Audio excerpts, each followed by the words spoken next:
자, 여러분들 안녕하십니까? 자, 반갑습니다. 자, 첫 번째 강의 들으셨는데 어떠셨나요? 앞에서. 자, 이거 하실 때, 너무 어려워요. 뭐 이런 분들이 계실 것 같고, 뭐 이쯤이야. 뭐 이렇게 생각하시는 분도 계실 것 같아요.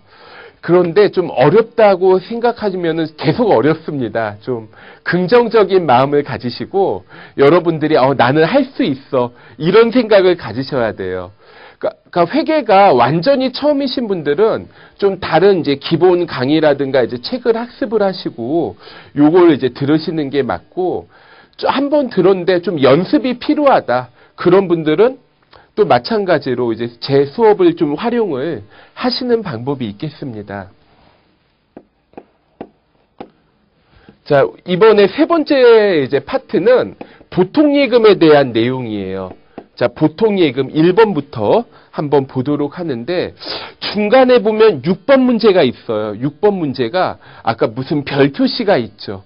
제가 첫 강의에서 살짝 언급했는데, 별 표시 있는 건 약간 좀 수준이 있는 문제다.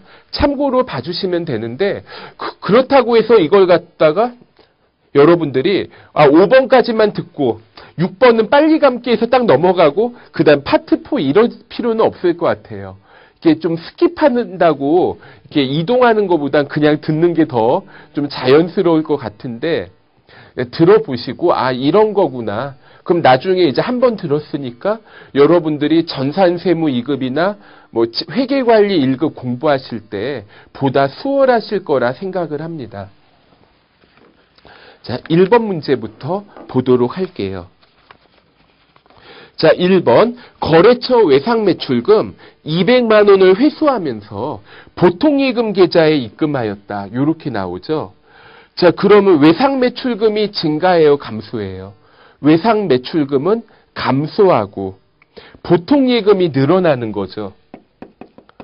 좀 제가 이거 설명을 적을 때는 처음은 좀 제가 자세하게 적다가 좀 앞에서 나왔던 게 계속 반복돼서 나오고 개정 과목만 그냥 바꿔서 나온다. 또 자세히 설명하면 그때는 지겹죠. 그러니까 한번 나온 거는 제가 좀 빠르게 넘어가도록 할게요. 자, 보통예금이 200만 원이 늘어나고요. 대변에 보통예금이라는 자산이 200만 원 줄어들죠. 자, 2번 보도록 하죠. 2번 외상매입금 90만 원을 상환을 합니다. 자, 외상매입금 90만 원을 상환을 하면서 보통예금으로 결제했어요. 자, 외상매입금이라는 부채가 감소하겠죠. 근데 보통예금으로 주는데 잠깐만 90만 원만 없어지는 게 아니라 수수료 만 원이 같이 없어지죠. 자, 외상매입금. 자, 외상매입금 90만 원을 갚습니다. 그런데 만 원만큼 수수료를 줘요. 이거를 우리가 이제 수수료 비용 또는 지급 수수료로 할 수가 있겠습니다. 수수료 비용 만 원. 그럼 이걸 총 어떻게 해요? 보통예금에서 빠져나가죠. 자, 보통예금 91만 원이 이렇게 빠져나가는구나. 이렇게 보실 수가 있겠어요. 자, 3번 보도록 하죠. 3번. 상품을 200만 원에 구입을 하면서, 자, 여기에서 이제 카드 거래에 대한 게 있는데, 신용카드하고 체크카드를 구분을 해 볼게요. 신용카드하고 체크카드. 뭔지 아시나요? 그러니까 좀 직장 생활을 하시는 분들은 당연히 아실 거라 생각을 하고, 뭐 학생이신 분들은 좀 헷갈릴 수도 있을 것 같아요. 신용카드는 내가 카드를 이렇게 결제를 하잖아요. 그럼 카드를 만들 때 매월 뭐 10일에 돈이 빠져나갈지 25일에 빠져나갈지 말일에 빠져나가게 할지 미리 이제 설정을 해둡니다. 그러니까 오늘이 예를 들어 뭐 1월 5일 정도 된다. 근데 약정된 날짜가 25일이에요. 그러면 20일 후에 돈이 빠져나가는 거죠. 자, 반면에 체크카드는 보통예금하고 좀 연결이 돼 있어요. 통장 금액이 그대로 없어져요. 그래서 신용카드로 우리가 이제 구입을 할 때는 자, 대변에 미지급금이라는 계정 과목을 사용하고요. 구입을 할 때 체크카드로 구입했다. 체크카드로 구입할 때는 보통예금에서 직접 빠져나가니까 대변에 보통예금으로 회계 처리를 해주세요. 자, 여기 문제는 어떻게 할까요? 네, 그냥 적기로 했죠. 자, 그러면은 자, 뭐를 구입했냐면 상품을 구입했어요. 차변에 상품을 얼마 주고 사요? 200만 원 주고 삽니다.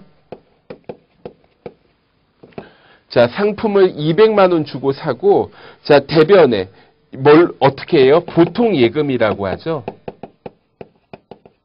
보통 예금 200만 원. 이렇게 이제 적어 보시면 되겠어요. 차변의 상품, 대변의 보통 예금. 자, 4번 보도록 하시죠.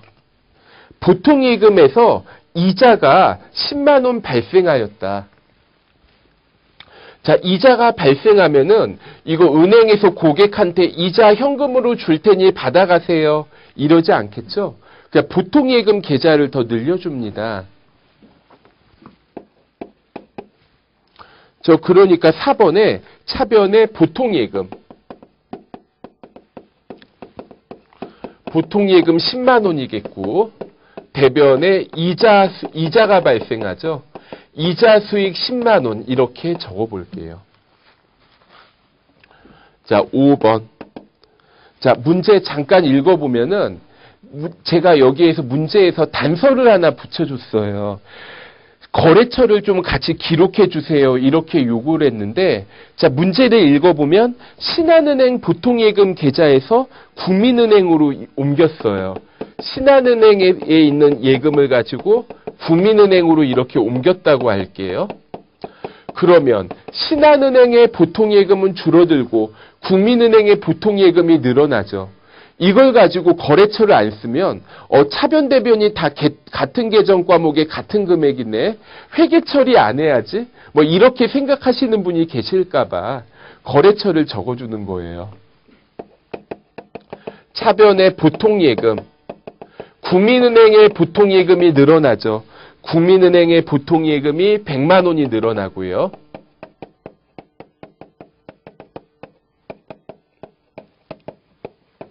대변에는 신한은행의 보통예금이 줄어들죠. 보통예금. 신한은행의 보통예금이 100만 원 줄어든다. 이렇게 보실 수가 있겠습니다. 차변에도 보통예금, 대변에도 보통예금. 저 6번 보도록 하시죠. 자, 6번을 보시게 되면 자산 취득 조건으로 정부보조금을 받는데 정부보조금이 어디에 속하는지 헷갈릴 수가 있을 것 같아요. 자, 정부보조금 이거 다른 말로 뭐 국고보조금이라고 합니다. 그러니까 옛날에는 이거를 국고보조금이라고 불렀었다가 이게 이제 한 몇 년 전에 정부보조금으로 용어가 바뀌었어요. 그런데 이 자격시험을 보다 보면 아직도 뭐 국고보조금이라고 이렇게 출제하는 분들이 계시더라고요. 그래서 그냥 두 가지 다 같은 말이다. 그냥 이렇게 일단 봐주시고요. 자, 그럼 이제 얘의 속성은 자산의 차감 성격이에요.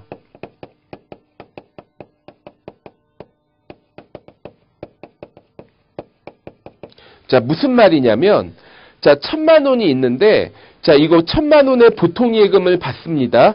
그런데 이게 왜 샀어요? 자산을 취득하기로 하고 지원받은 거죠. 내 마음대로 뭐 쓰는 게 아니라, 그럼 내가 어떤 기계장치 살 건데 1,000만 원만 도와주세요.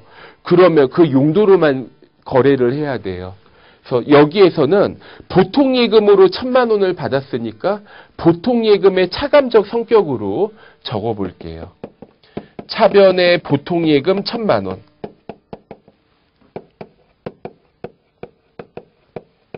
자, 대변의 정부보조금. 자, 1,000만 원인데 얘의 성격은 어디에 들어가겠어요? 보통예금을 마음대로 쓰지 못하고 제한을 걸어둔 거기 때문에 보통예금의 차감 성격이다. 이렇게 보실 수가 있겠습니다. 자, 파트 3 한 요 정도 한번 이렇게 살펴볼게요. 자, 그 다음에 파트 4로 넘어갑시다.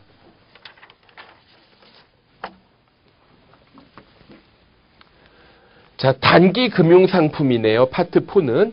금융상품. 자, 느낌이 어떤 느낌이 들어요? 금융상품. 금융업. 은행 같은 거가 이제 금융업이잖아요. 그러니까 금융업에서 이제 취득하는 상품, 뭐 이런 성격으로 볼 수가 있는데, 단기라는 말이 붙었으니까 그 기간이 1년이 안 되겠다. 이렇게 보실 수가 있겠죠.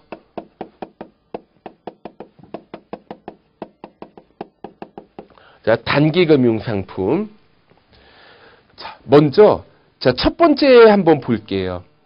자, 은행에 만기 3년짜리 적금에 가입할 것을 계약하였다는데, 우리가 주문이나 계약만 한 것은, 자, 주문이나 계약만 한 것은 회계 처리 대상이 아니에요. 주문이나 계약만 한 거는 회계 처리 대상이 아니니까 참고로 보시면 되겠습니다. 자, 그 다음에 두 번째. 자, 만기가 1년인 정기적금에 가입하였으며 현금 30만 원을 입금하였다. 이렇게 나오죠. 자, 만기가 1년이니까 일단 단기예요, 장기예요? 단기죠. 자, 단기고 그 다음에 현금을 입금하였다. 근데 예금하고 정기 예금하고 정기 적금하고 조금 달라요. 자, 정기 적금이라고 하면은, 자, 예를 들어 내가 매월 15일마다 100만 원을 예금하겠다. 이렇게 정해놓고 날짜와 금액을 정해줘요. 그리고 내가 뭐 직접 와서 입금을 하든가 아니면 다른 은행에서 이제 계좌이체가 하든가. 근데 보통은 이 적금 같은 경우에는 같은 은행을 이용을 합니다. 그러니까 예를 들어 내가 이제 국민은행 보통예금을 하나 가지고 있고 정기적금을 든다 그러면 국민은행 보통예금 계좌에서 매월 이체되는 식으로 이게 적금이에요. 예금은 이런 게 아니라 좀 자유로워요. 그러니까 15일 날 100만 원 입금한다고 했는데 15일이 아니라 14일이나 뭐 16일 날 입금해도 되는 거고 100만 원이 아니라 이번엔 돈이 없네? 그러면 50만 원만 넣는다거나 돈이 좀 남아도네? 100만 원보다 더 넣는다거나 이런 변동성이 있을 수 있습니다. 그럼 은행 입장에서는 정기 적금이라고 하면 언제 얼마가 들어올지 예상할 수가 있죠. 근데 정기 예금은 약간 불규칙해요. 정기적으로 한 달에 대략 얼마 정도 들어오겠구나. 예측은 가능한데 정확하게 확신은 못해요. 보통 예금 막 중구난방이죠.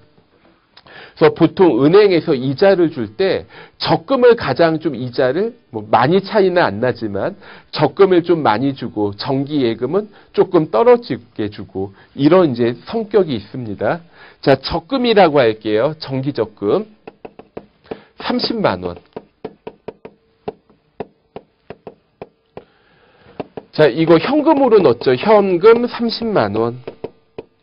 자, 3번 볼게요. 3번은 만기가 1년이 아니라 3년이에요. 그러니까 장기라는 말이 붙어야 되겠죠. 그래서 이런 거, 자, 만기가 3년 넘어가는 거는 장기성 예금이라고 불러요. 장기성 예금 30만 원. 대변에 현금 30만 원.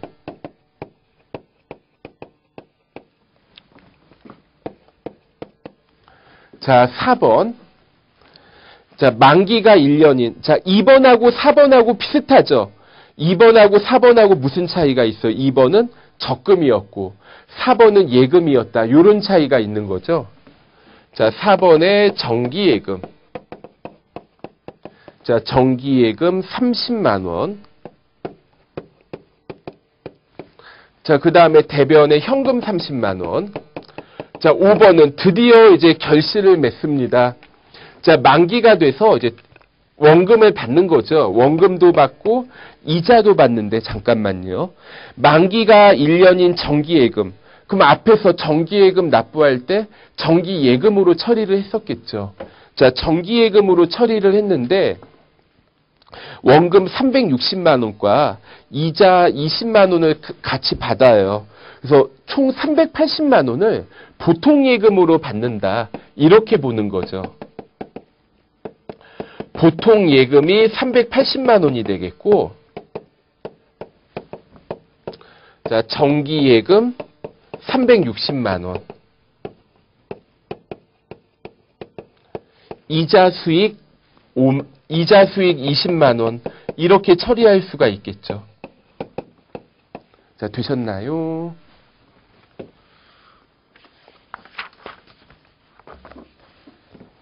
자, 그 다음에, 자, 5번 문제 한번 5번, 파트 5번으로 한번 넘어가 볼게요. 파트 5.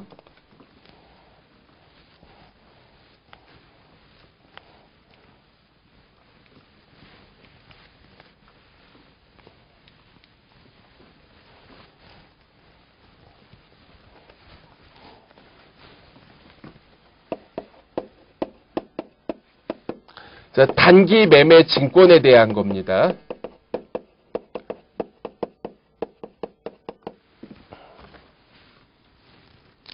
자, 참고로, 자, 유가증권이라는 게 있어요. 유가증권. 자, 주식하고,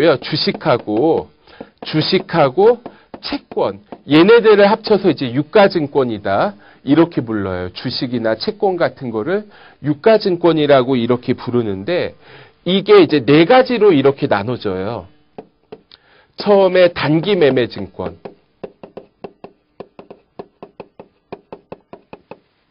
자, 그 다음에 뭐 만기 보유 증권.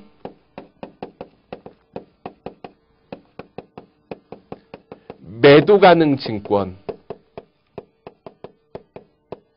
매도 가능 증권, 지분법 적용 투자 주식.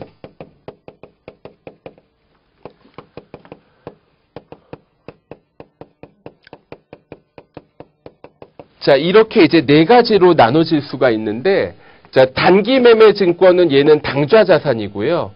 단기 매매 증권은 당좌 자산이고, 만기 보유 증권, 매도 가능 증권, 지분법 적용 투자 주식. 얘네 세 가지는 투자 자산에 해당합니다. 자, 그런데 제 책이 보면 맨 처음에 당좌 자산에 대한 걸 우선 다루고 그 다음에 재고 자산, 투자 자산 이런 순서대로 나오다 보니까 파트 5번에서는 먼저 단기 매매 증권만 좀 다뤄보도록 할게요. 자, 단기 매매 증권. 자, 1번부터 보도록 하겠습니다. 단기간 자금 운용 목적으로 자, 주식을 99만 원에 샀어요. 그런데 수수료가 붙죠. 자, 이렇게 단기 매매 증권의 취득 수수료는 수수료 비용으로 처리해 주세요. 자, 단기 매매 증권 99만 원짜리를 샀는데 수수료가 10,000원이 붙어요. 총 100만 원이죠. 합쳐서 100만 원을 보통예금에서 이제 지급을 합니다.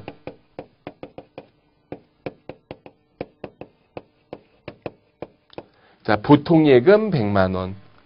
자, 2번 볼게요. 2번. 보유하고 있던 단기 매매 증권의 장부상 금액이 200만 원이며 기말에 250만 원이 되었다.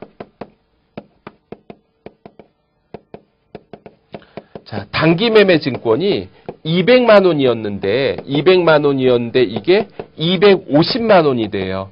단기 매매 증권이라는 자산이 늘어나죠. 그러면 차변에 단기 매매 증권 얼마 늘어나요? 자, 단기 매매 증권 50만 원이 늘어나겠고, 대변에 평가를 했더니 이익이 생기죠. 단기 매매 증권 평가 이익이라고 해요. 자, 단기 매매 증권 평가 이익 50만 원. 이렇게 적어 볼게요. 자, 3번 보도록 합시다. 자, 2번하고 3번의 차이 이해되세요? 자, 2번 문제는 단기 매매 증권의 금액이 증가했죠. 자, 반면에 3번은 단기 매매 증권의 금액이 감소했을 때 2번과 3번은 자, 반대로 이렇게 이제 생각하시면 되겠어요. 단기 매매 증권이 늘어났을 때 아까 전에 차변의 단기 매매 증권, 대변의 단기 매매 증권 평가 이익 했죠. 감소하면 차변의 단기 매매 증권이 50만 원 줄어들었으니까 단기 매매 증권 평가 손실. 자, 단기 매매 증권 평가 손실 50만 원. 대변에 단기 매매 증권 50만 원. 이렇게 적어 봅니다.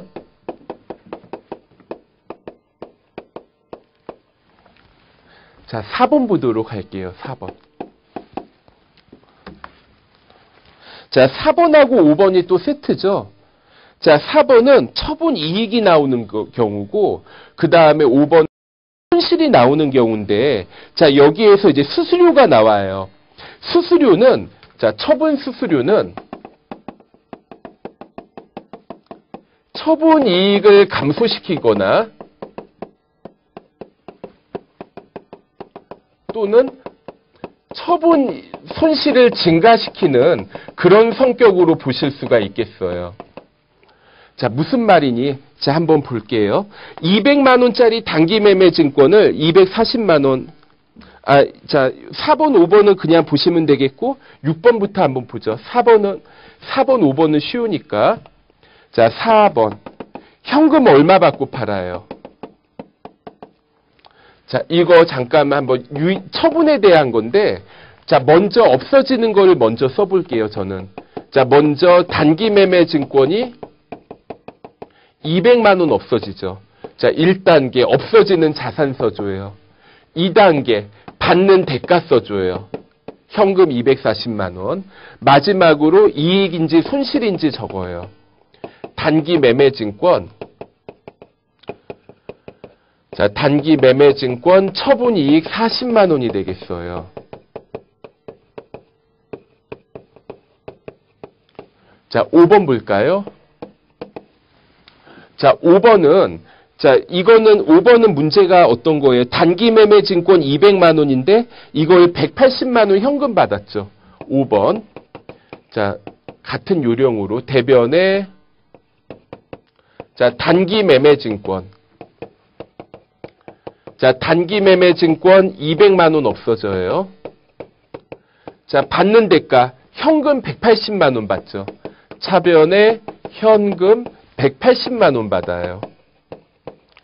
자, 그럼 이익이에요, 손실이에요? 손실이죠. 자, 단기 매매 증권.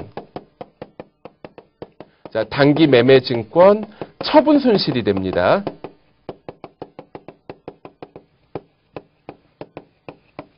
자, 6번 보도록 할게요. 6번. 보유하고 있던 단기 매매 증권이 200만 원이 있는데 240만 원에 팔아요. 근데 처분 수수료 10만 원이 나오다 보니까 현금 230만 원만 나오죠. 지금은 이 상황이죠. 자, 단기 매매 증권. 자, 단기 매매 증권 200만 원이고요. 현금 얼마 받아요? 현금을 처분 수수료 빼니까 230만 원만 받죠. 그러면은 결과적으로 단기 매매 증권의 처분 이익은 어떻게 되는 겁니까? 40만 원이 아니라 처분 수수료 10만 원 빼서 처분 이익 30만 원만 이렇게 나오는 거죠.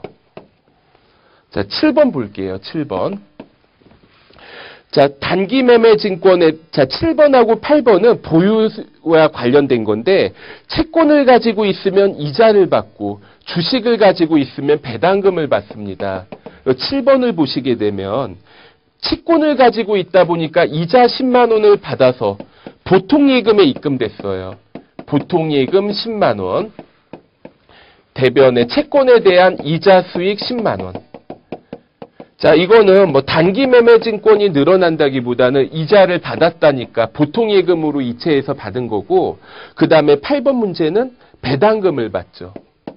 차변에 보통예금, 배당금 얼마 받나요? 배당금을 10만 원을 받고, 자, 여기에서 배당금을 받으니까 대변에 배당금 수익 10만 원.